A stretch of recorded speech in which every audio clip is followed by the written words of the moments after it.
If I were your age, I'd invite you in. She said it with a faint smile, half in jest, half in something else.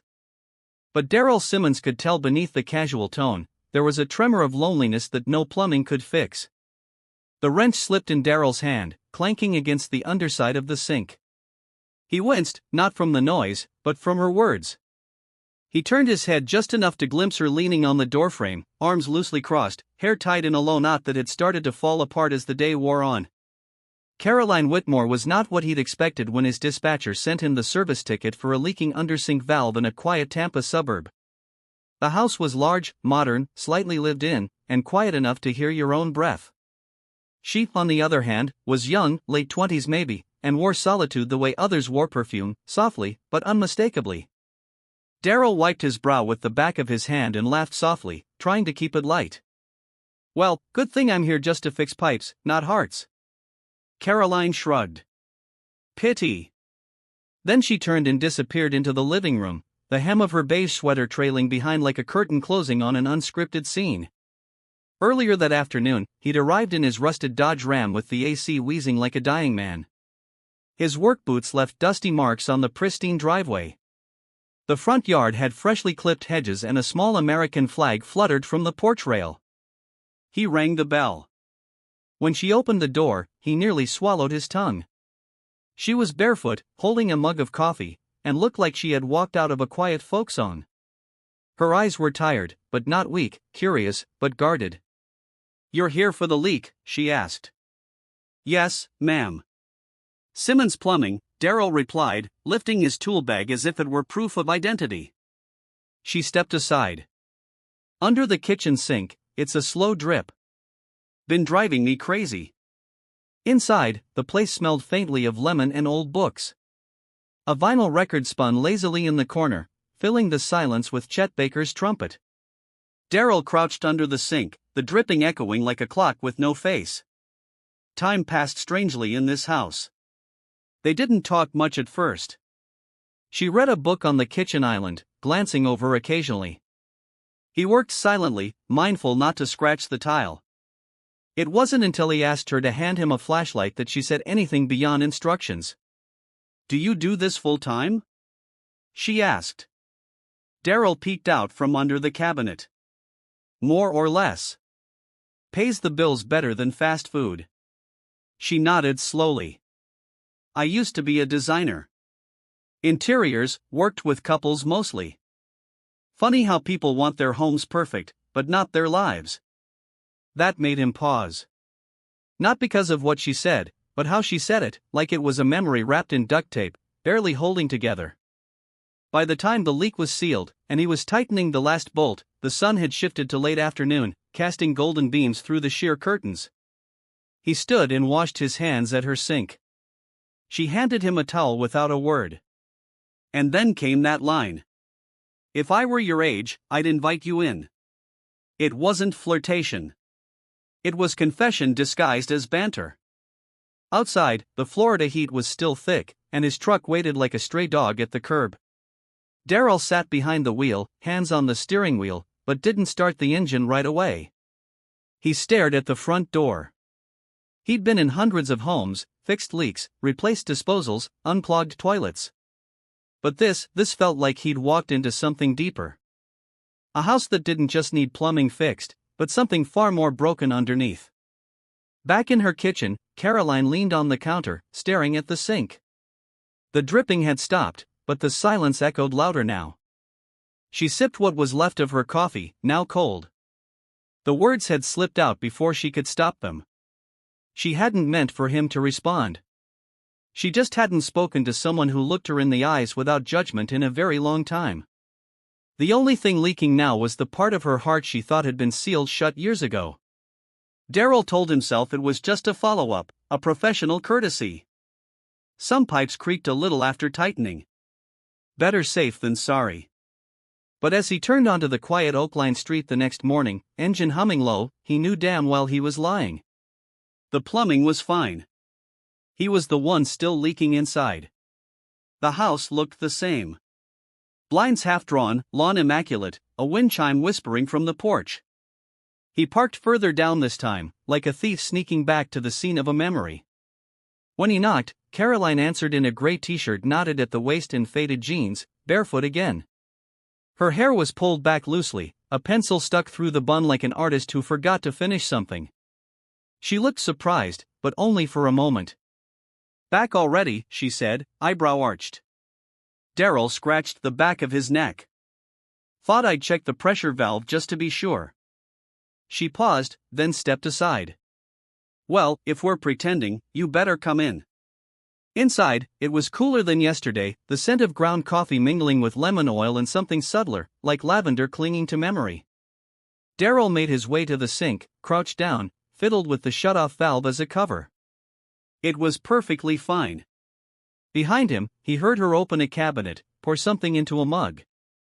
"I used to hate silence," she said suddenly, not looking at him. "Now I think I fear what breaks it more." He stayed quiet, letting her fill the space between them. "My ex was a lawyer," she continued. "A brilliant one.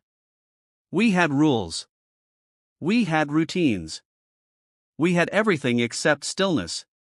And when I finally had it, I didn't know what to do with it."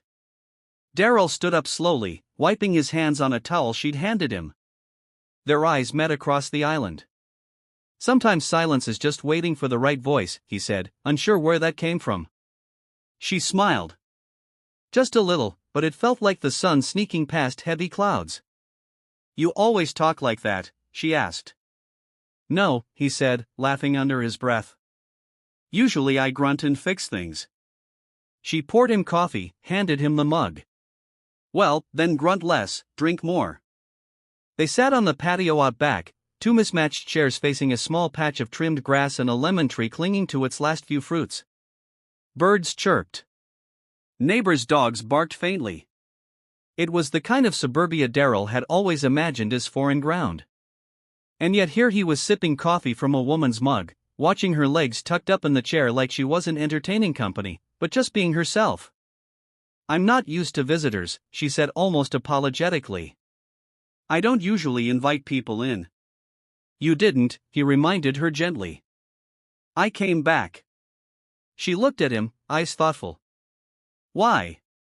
"Because yesterday you said something you didn't mean to say," he answered. "And I heard it." She blinked, surprised. "You think I didn't mean it?" "I think part of you did," he said. "And part of you was scared you meant it too much." She stared at the lemon tree, lips pressed into a faint line. "It's been 2 years since the divorce. I haven't been on a date. Haven't let anyone in. Not because I didn't want to, but because I didn't want to feel small again, controlled." Daryl nodded, letting her talk. "With you, it's different," she added. "You didn't ask questions. You didn't try to fix me." "That's not my job," he said quietly. "Not unless you leak." She laughed. A real one this time, short and sudden. Then silence settled again. This time easier. The kind that didn't ache. "You remind me," she said, "that I still have a pulse." Daryl set his mug down, leaned forward just a bit. "I remind myself that maybe not all jobs are meant to end when the wrench comes out." They didn't kiss. They didn't touch. But something passed between them.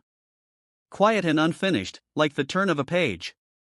By the time he stood to leave, she walked into the door. No words exchanged, just a look and a small nod, like a promise not yet made. As he stepped off her porch, she called after him, voice soft. "Hey, Daryl," he turned. "You forgot to bill me." He smiled. "Call it a delayed invoice." She didn't laugh, but her eyes said she understood. She closed the door slower this time, not to shut him out, but to make sure it could be opened again. "Do you think he'll come back here again? Would you want a connection like this? Press 1 if you would. Press 2 if you think it's unnecessary. Leave a comment below. Let's talk about it together, brought to you by BUP Stories. Daryl didn't plan to return the third time. He told himself he was just in the neighborhood running errands, but he'd taken a left where he should have gone right. And suddenly he was on the same quiet street again, where the trees cast long afternoon shadows and everything smelled like fresh-cut grass and untold stories. He parked down the block this time, almost embarrassed by how easy it was to show up without a reason. As he walked toward the house, he rehearsed what he'd say. Maybe something about checking for water pressure inconsistencies. Maybe a joke about the coffee. But when Caroline opened the door, all he could say was, "Hey." She looked at him, brow raised, then stepped aside without a word. That was her way. No ceremony, no pleasantries, just space made quietly. Inside, she was barefoot again, wearing a soft navy hoodie and leggings, her hair up in a messy twist. The kitchen smelled like roasted tomatoes and garlic. "You hungry?" she asked as he stood in the doorway, unsure of where to go or what to say. "A little," he admitted. "I'd been working all day. Landscaping smells like gasoline and weeds." "Good," she said, already pulling out 2 plates. "Keeps things authentic." They ate at the kitchen island, pasta and salad, her movements efficient but not rushed. She poured water into heavy glasses, and they talked about nothing and everything. Daryl told her about a client who wanted a koi pond installed, but hadn't considered the neighborhood raccoons. Caroline laughed, the sound fuller than before, like it had grown muscles in the time between their meetings. After dinner, they moved to the living room where a stack of design magazines sat untouched on the coffee table. She lit a candle without explanation, and the room took on a warmth that had nothing to do with temperature. They talked about music, the kind that marks seasons in your life. She admitted she'd stopped listening to entire albums after her divorce. Said it was easier to shuffle singles than to sit through something with a beginning, middle, and end. Daryl nodded. "I get that," he said. "Commit to a whole story takes more guts than we think." She turned to him then, something raw in her gaze. "Do you think this, whatever this is a whole story or just a good track on a random playlist?" He didn't answer right away. He looked around the room at the soft throw over the couch, the framed photos with no faces in them, the half-burned candle that filled the silence. "I think," he said finally, "that not everything good has to be labeled." She studied him like she was trying to memorize the shape of his answer. "I don't want a label," she said softly. "I just don't want to be anyone's secret." That hit him deeper than he expected because in all his 26 years, Daryl had never been someone's secret, but he'd been someone's regret. He reached across the couch and took her hand. It was warm, a little nervous, but it didn't pull away. "You're not," he said. "And I'm not here because I'm bored or curious or passing time." She nodded. And that was all. No declarations, no promises, just breath shared between 2 people who'd been holding it for too long. When he stood to leave, she didn't ask him to stay. But when he reached the door, she followed him, standing close enough to feel the space between them shrinking. "I never thought I'd feel safe with someone again," she whispered. "But with you, it's not loud. It's just real." Daryl touched her elbow, let his fingers rest there for a beat longer than needed. "Real is enough," he said. She didn't kiss him. He didn't lean in. But the way she looked at him then, like the silence between them had finally found its voice, was more intimate than either. As he walked down her porch steps, the night air cooler than expected, he felt something shift. Not in the world, but in him. A realization that sometimes the most powerful relationships don't announce themselves. They arrive quietly, fix a leak no one else saw, and remind you how good it feels to be whole, even if just for a little while. By the end of that week, Daryl had stopped pretending he needed a reason to see her. He no longer thought up excuses about tools he might have left behind or phantom drips under the sink. He simply showed up and Caroline, without fail, opened the door as if she had been expecting him all along. One afternoon after finishing a landscaping job, Daryl showed up covered in sweat and grass stains, a streak of dirt running across his forearm like a badge from a war no one saw. Caroline opened the door in a long t-shirt and reading glasses still pushed up on her head. She looked at him and shook her head, laughing. "You look like you fought a lawnmower and lost." "Might have," he grinned. "Didn't win, that's for sure." "Come in," she said. "Don't touch anything." He toed off his boots, careful not to track mud, and followed her into the kitchen. She poured him water before he even asked, placed a cool glass in his hand with the ease of someone who knew his rhythms. They didn't talk much at first. The silence between them had grown comfortable, not empty, but full of unsaid things that didn't need hurrying. She leaned against the counter while he drank, eyes tracing the sweat marks drying on his shirt.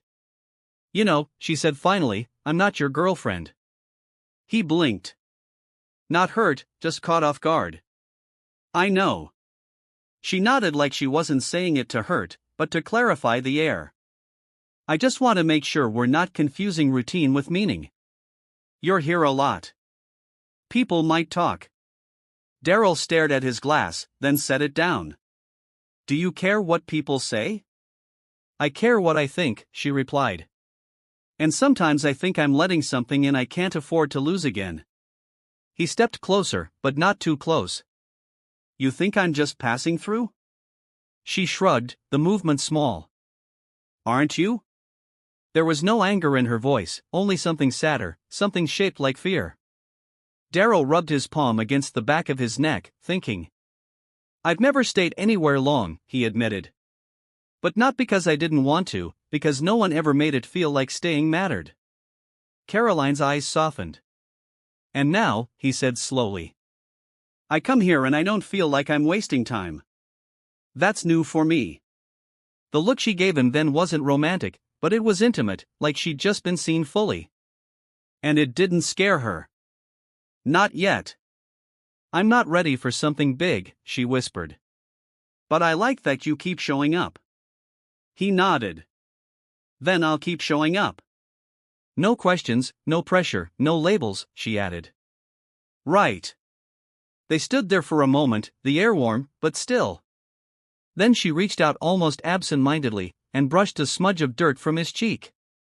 It was the smallest gesture, but something about it made his chest tighten. "You should shower," she said, voice light. "But not here. I'm not that generous." He chuckled and backed toward the door. "Understood." As he stepped outside, she followed him to the porch. "Daryl," she said just before he hit the steps. "If I were your age," he turned. "You'd invite me in?" She smiled. "I already did." He looked at her for a long moment, nodded, then walked toward his truck. She watched him go, hand resting on the porch railing like she was grounding herself. And though she didn't say it aloud, she knew something about him had entered her life gently, like light through an open curtain. And maybe, just maybe, he was the first thing in years that made her want to leave the door unlocked. Daryl didn't hear from Caroline for 3 days. No texts, no missed calls, not even away from the front porch when he drove past her street on the second night, pretending he was heading somewhere else. He told himself not to overthink it. People get busy. People need space. But something about the silence this time felt different. He had grown used to her rhythms. The early morning coffee aroma drifting through the screen door. The soft hum of jazz from her living room. The way she opened the door like she'd been waiting even when she hadn't. But now nothing. On the fourth evening, just before sunset, he found himself standing in front of her gate again. Unsure whether he was crossing a line or simply refusing to let something fade without a sound. He knocked gently twice. No answer. He waited, then knocked again. After a long pause, the door creaked open. Caroline stood there, hair damp, eyes tired, wearing an oversized sweatshirt that swallowed her frame. She looked like she hadn't slept, like something invisible had been pulling her down from the inside. "Hey," Daryl said quietly. She didn't answer, just stepped aside.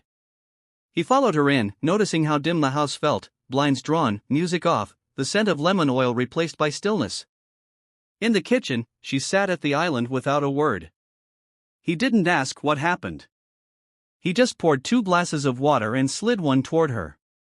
Her fingers wrapped around it, unmoving. "I didn't mean to disappear," she said finally. "I just needed time." "Okay," Daryl replied.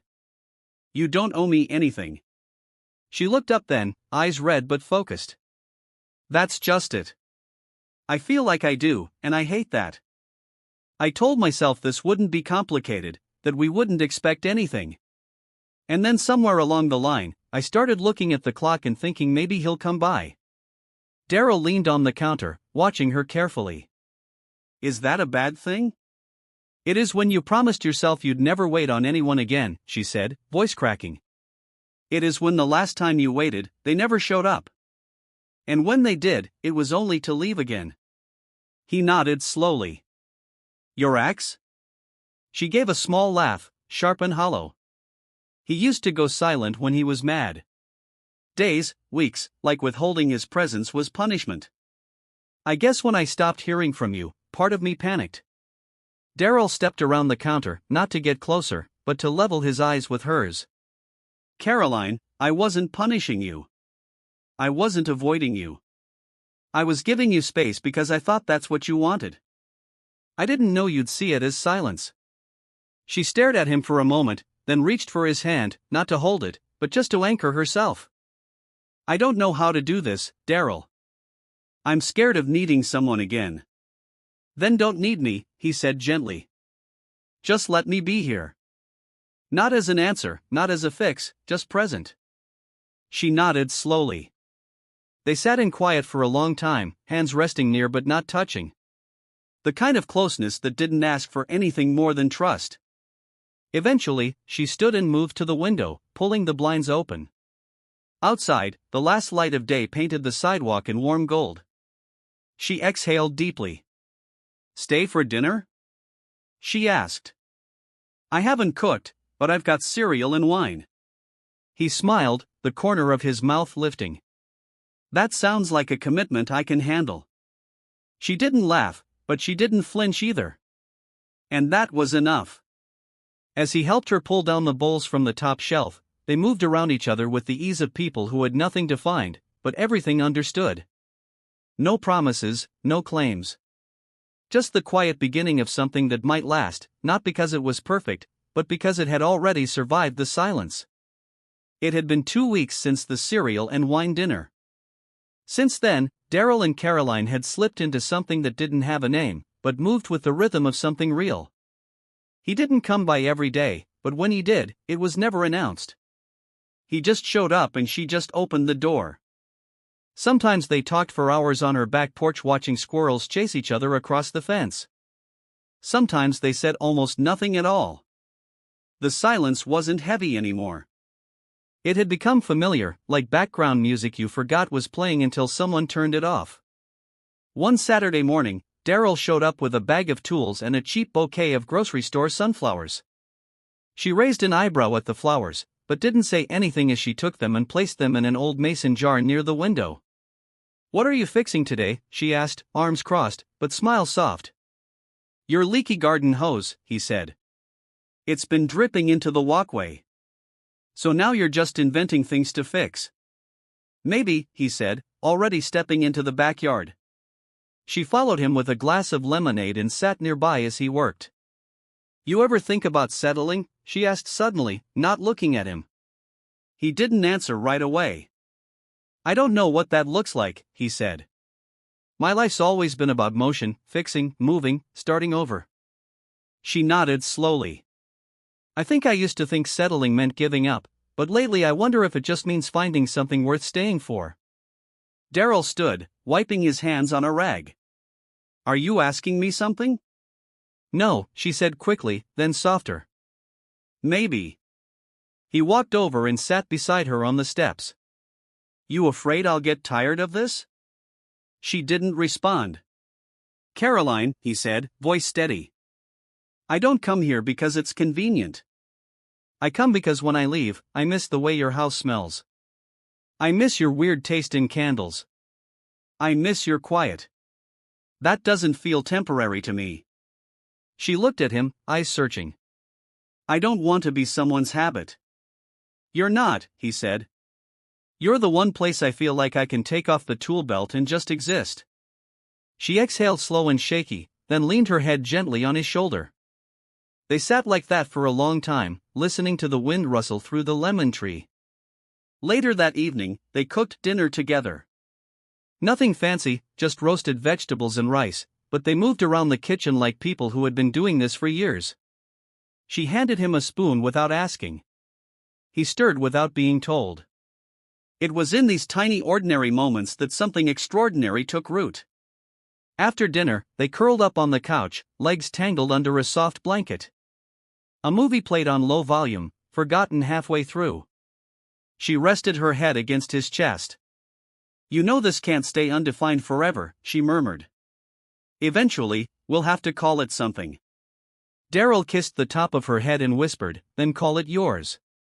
She closed her eyes, letting that settle into her bones, the words wrapping around her like the blanket they shared. Maybe it didn't matter what they called it. Maybe some things were meant to be felt more than labeled. Maybe the truest kind of connection was the one that didn't need explanation. Only presence, only effort, only the quiet choice to keep showing up. And tonight, like every time before, he had. The following week brought with it a shift. Not in words, not in promises, but in weight.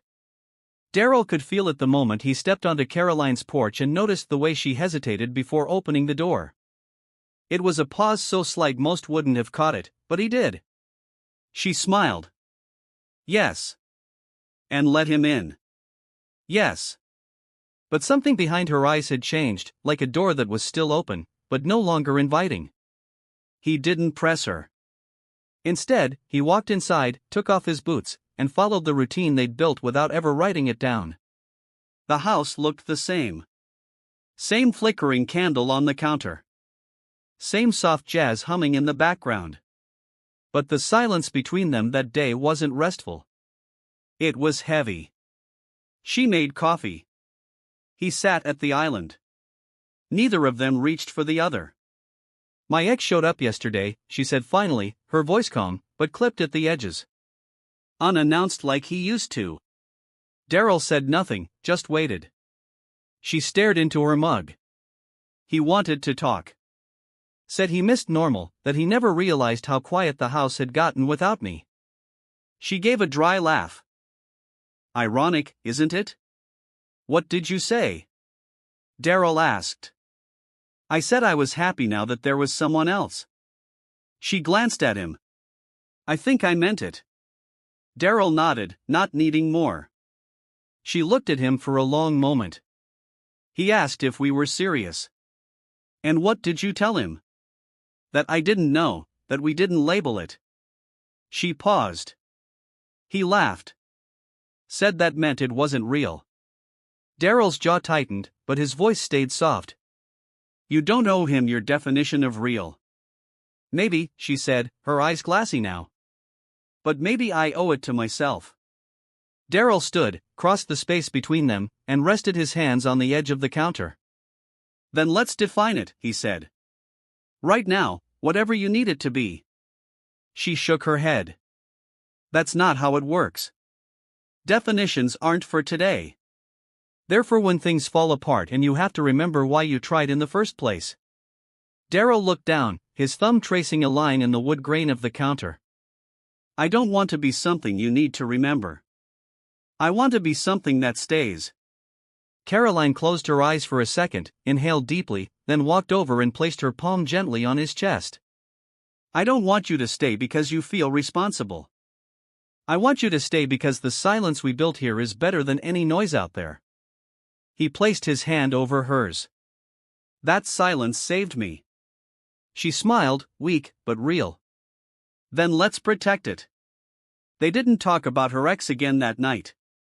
Instead, they curled up on the couch, wrapped in the familiarity they had crafted out of evenings like this. The world outside was still loud, still full of people who didn't understand, still echoing with judgment. But inside, the house remained a sanctuary. No longer just hers, not yet fully his, but quietly, undeniably, becoming theirs. Sunday morning sunlight spilled through Caroline's living room window in long golden stripes that danced across the hardwood floor. The scent of fresh coffee curled through the house like an old song, familiar and slow. Daryl sat at the kitchen table barefoot, a mug in his hands, wearing the same black t-shirt he'd left folded over the back of her chair 3 nights ago. Across from him, Caroline sat in a worn hoodie and cotton shorts, hair loose and untamed, eyes still soft with sleep. They didn't talk much. They didn't need to.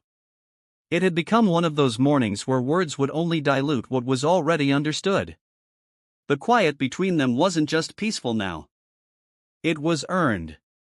Caroline reached across the table and tapped the rim of his mug with her spoon.